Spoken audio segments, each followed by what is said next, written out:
Welcome to the Play Their Way podcast, where we talk about all things in child first coaching. I'm your host, Laura Jane Jones, and today I'm excited to welcome our special guest, Professor Laura Lundy. Laura, welcome to the pod. How are you? I'm great, thank you.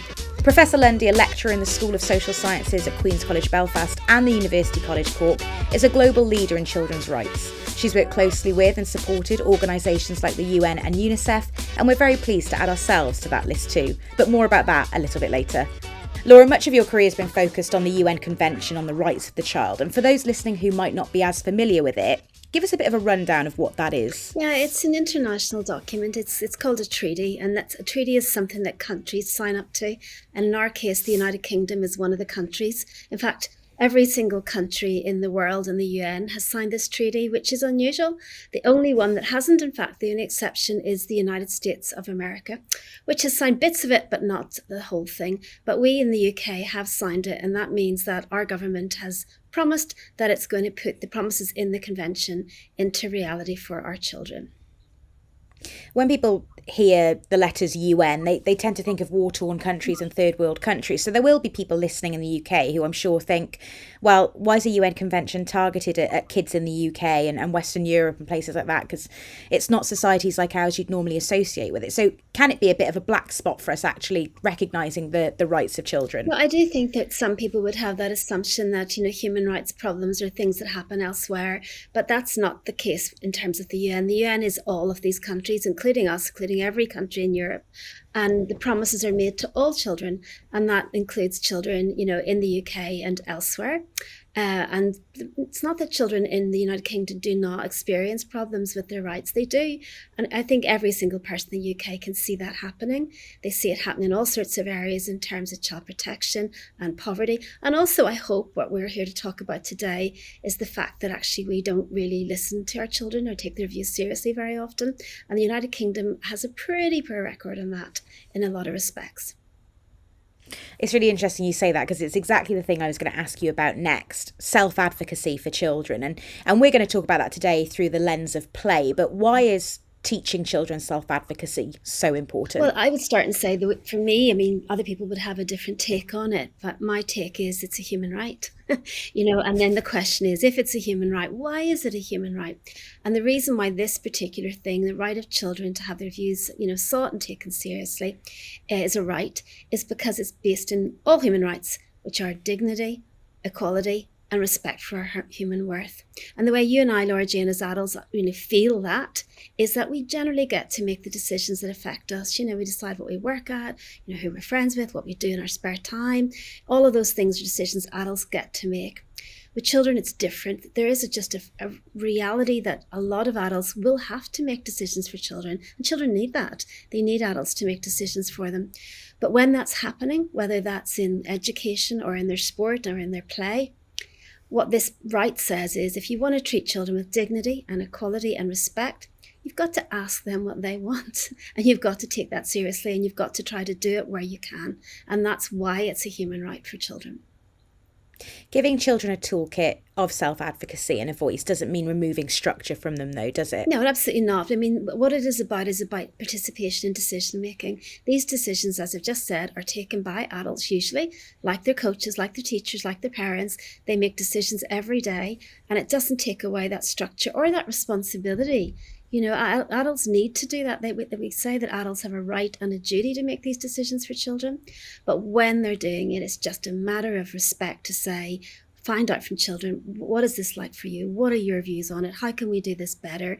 What could change here? And that's what the right does. It provides that little extra push or impetus to do that, to involve them. Obviously, this is the UK Coaching Play Their Way podcast. Yeah. So we're looking at things through that lens of play. And where does that fit into this UN Convention for Children's Rights? So there's not just a right for children to be heard. Children have a right to play, rest and leisure. And that includes all of their leisure activities, including their sports, which of course are incredibly important to children.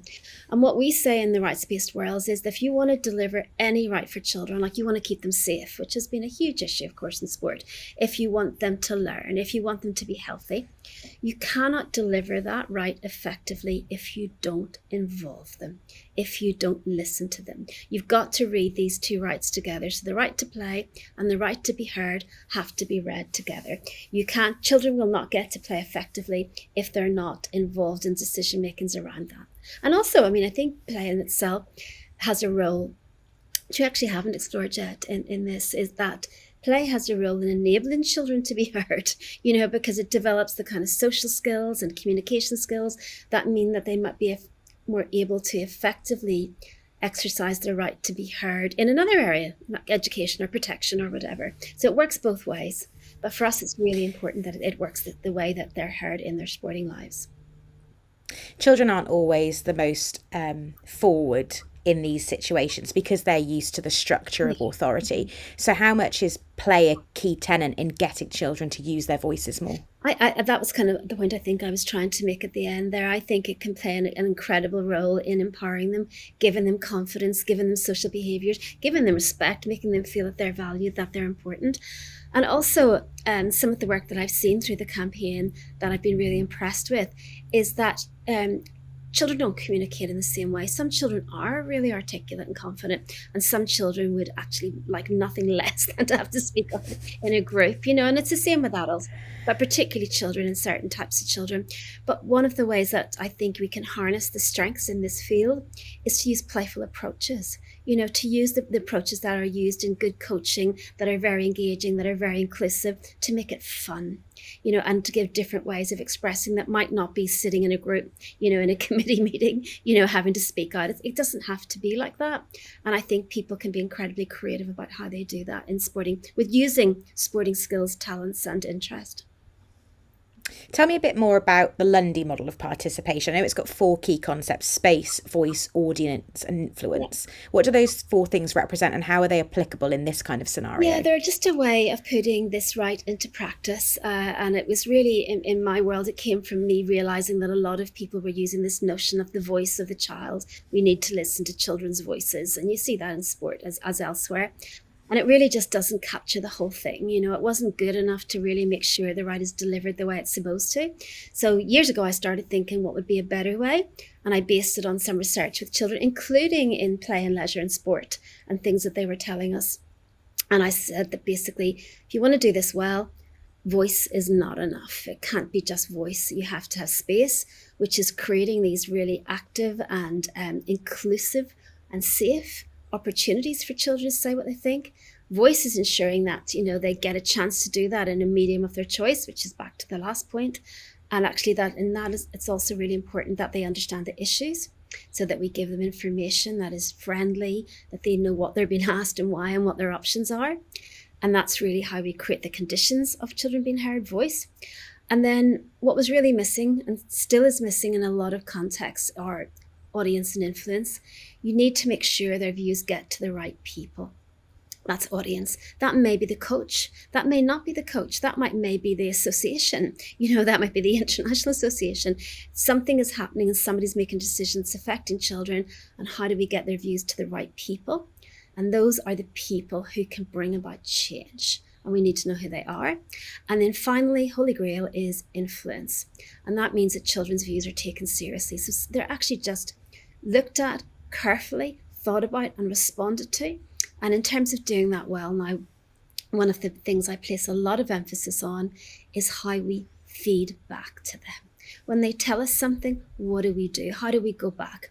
For example, what if we can't do what they say? What if children say, we really want to do this, we want to play this fixture, we want to do that, we want new equipment, there's no money, something can't happen. That's okay. But what must be done is to go back to the children and young people and say, you wanted this, and I can understand why you would want this, but here are the reasons that we cannot do this at the minute. So you're encouraging an ongoing dialogue. Or it might be, we can do that, but we can't do it in this way. Can you give us ideas about doing it in another way? So it's really just making sure there's this constant loop of communication and a relationship and a dialogue, and that would be really good participation. In terms of Play Their Way, we are advocating for children to have more of a voice and for young people to have more of a say in the way that they're playing and being coached. But as you've just underlined, it has to be a two-way communication. For those coaches and teachers out there who feel like they need to recalibrate that relationship, what would be your tips for changing that dynamic between themselves and the young people in their coaching care? Well, I'm not sure that they don't have it. I would like to think that a lot of the coaches and teachers that are really involved and often given up spare time are really passionate about their sport, and they're passionate about children and their engagement, and they want children to stick at it. I also think there are, and I've seen it, there are many really brilliant coaches out there who are doing this kind of work and are really good at communicating with children and young people. So I think we should really be strengths based, look at what's working and how it's working, and then encourage others to think of those practices. But let's assume that this feels really new to somebody, and they really don't feel that they've been telling children what to do and haven't really been involving them because that's what they knew and that's what they've always done. I mean, it sounds so like obvious, Jane, but the obvious thing to do is start by asking children themselves. Right, we think that we really haven't been involved in you enough, and there's this great campaign, Play Their Way, and it's saying we should give you voice and choice, and I really think it's important. So I want to start with you and say, okay, what are the ways that I can talk to you? Should it happen here? Should it happen there? Do you want to have a group? Should we do it after every training session? Should we have a survey? Ask the children themselves and see what they come up with is the absolute best way to do it. And then when you've tried something, and I have a very strong pragmatic bent, which is it'll not be perfect because it never is.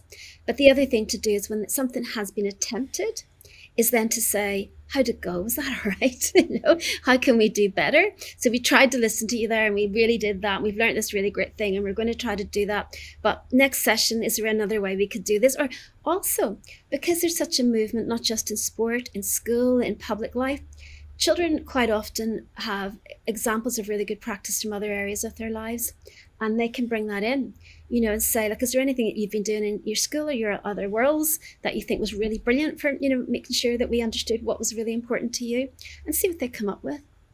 Or get them to lead it. Don't do it yourself. I say, who wants to actually be the young person or children who lead this session, to find out and see if you get a volunteer. There's just so many ways to do it. And I think we are seeing good examples of that throughout sport in the UK. As I mentioned at the beginning, you've supported UK coaching in the past, and our own The Coaching Compass, a Play Their Way free resource, does lean on your Lundy model. It's a checklist for children and young people. How much would you implore coaches and teachers listening to this podcast today to go and use that as a jump-off point for listening to kids? I would just go for it. Have a look. It's a page. It's not going to take a huge amount of your time. It was created initially by the Irish government, who calls it the Lundy Model, as a way of just capturing simple questions for space, voice, audience and influence. It's then been developed further, really into what's called an everyday spaces checklist. And one of the absolute target groups for that, and it was written with them, were coaches, were people involved with children in groups and communities and sport. And I know it has been adopted, obviously not just in the UK, it's been adopted across the world, including in our Irish sport. And I think it won't be perfect for you, and it won't be perfect for every sport. But if you can take that checklist and read those simple questions, there'll be one of them that you're not answering yes to. There'll be something you go, actually, I don't really do that. And if that happens, that is the prompt for you, like a little bell and alarm should go off and think, okay, I'm doing all these other things, but there's something I haven't really thought about. How could I do that? And it's just helping you self-reflect and prompt to better, more engaged, more inclusive participatory practice. As I say, that is a free resource that is available on the UK Coaching and the Play Their Way website. Dr. Lundy, I think one of the concerns that coaches often have when we talk about empowering children's voices and self-advocacy and getting them to run sessions is that sometimes there's a risk that it comes and we lose the competition or the point that we're there for. How much can this actually improve the way that children are playing competitive sports and being involved in this? Yeah, I mean, I'm not a sports expert, and certainly not a competitive sports expert, but I would not like to think that it's set up as some kind of tension with competitive sport. I imagine, when does it get competitive and at what point? And I think that part of the challenge is that a lot of, play with very young children becomes competitive very early, and some children get turned off and all of that. engaging them is one way of stopping that, because we don't know who's going to develop into be an elite player later on. You just don't. They have ideas, but you need to keep as many children involved as possible. And I know that that is one of the key objectives of this campaign, which is why I'm so committed to it, is keeping children playing, whether it's competitive or not. But it doesn't even mean that it stops the competitive edge. I think, again, involving children in deciding perhaps how they train, what they train with, what position they play, how they function, in what leagues they play, all of that can contribute to creating a better and more effective team. We see that in all aspects of their lives, because you don't know what's not working for them if you don't ask. And if you do ask, it does seem that you actually might learn something that actually might make the team perform better and therefore more competitively. But I really think it's a false binary to set it up as a tension, Do you think those coaches and teachers out there who think they've already got these great relationships with their kids, will they be shocked by the things they might learn if they ask children more about the sessions they're involved in? I think they will. And I'll tell you why. Because I think I have never, ever, and I've done many consultations with children on so many issues, there's never been a case that I've talked to children about something in their lives when there's something hasn't surprised me. And in one of my checklists, the feedback checklist, I actually asked the question, what to tell adults to respond to children and say, this surprised me and why? And it feels to me in those little surprises that you get the major learning, so it's not the tension, children want something different, but children see something in a different way. I'd be shocked if you engaged with children in any sport, in any context, and they didn't say something that surprised you. And that's learning. There's your learning moment. So yes, I would be really shocked. I think, on the other hand, what I also would say is, a lot of what adults are doing with children, they're going to like. They're going to be happy. They're turning up every Saturday or Thursday night in the rain, So something's keeping them there. So it's not again, I want this to be very strengths-based. The children are here. This is a voluntary activity. Children are here, largely because they want to be. But there may be bits of things that would improve or enhance their help or make individual children feel more included or make teams work together better. And that there's learning from children themselves on that for sure. What are the wider benefits if we start to give children self-advocacy through coaching and sport that they'll take into later life and perhaps other areas of their lives as children? So I don't call it self-advocacy, Laura Jane, because I think that is maybe a different thing. And self-advocacy is children standing up for themselves, and there are rights to do that. And that's it. I also work on that. This is about adult decision making. And whenever adults are making decisions, coaches have to make lots of decisions, but there are some of those decisions that they can share with children, okay? And when they share those decisions with children, they can do it in three ways. They can consult children. What do you think? They can collaborate with children, sit down and make a shared decision. And some of it can be what we would call child-led and say, right, no, you're making this decision. You're designing the kit. And that could be closer to self-advocacy. And none of these are better than the other, They're just different ways and different levels of involvement. And actually in good coaching practice, there'd be some decisions that are just made by coaches. There's some they consult, there's some they collaborate, and there's some they say, over to you. It's your go, okay? But you asked the question then about benefits. And what we know, again, from research worldwide is that my one answer to this, which you're going to not expect maybe, is I don't care. I don't care if there are no benefits. Because the reality is it's a human right, dignity, equality, and respect. And if you're treating somebody with dignity, equality, and respect, it doesn't matter if nothing else changes. That in itself is important enough, okay? But we do know there are lots of benefits that come from involving children in all areas. More effective decision-making, usually more cost-effective decision-making, because you find out where money's being wasted and not used. And children are really good at seeing that. For the children themselves, we obviously hope, they become better, more engaged players. Crucially, they should enjoy it more. It should be more fun. And it also should help them develop skills, which would be communication skills, self-confidence, self-esteem, ability to work in a team in a different way, the way they not just communicate with a coach, but the way they communicate with each other. I mean, they're just endless possible benefits to doing this well. But again, it doesn't matter. It's a human right to get on with it. It's really actually my main message. And Dr. Laura Lundy, I think that's probably the perfect point to leave that, because this has been a hugely interesting, inspiring chat for me, and I hope that those at home have enjoyed it just as much. Thank you so much for your time today. And thank you for listening. We hope you've enjoyed. Be sure to leave us a review and share this with someone else who you think might like it too. Check out our website, www.playtheirway.org, and follow Play Their Way on social media, at Play Their Way on TikTok, X and LinkedIn, and at Play Their Way UK on Facebook and Instagram.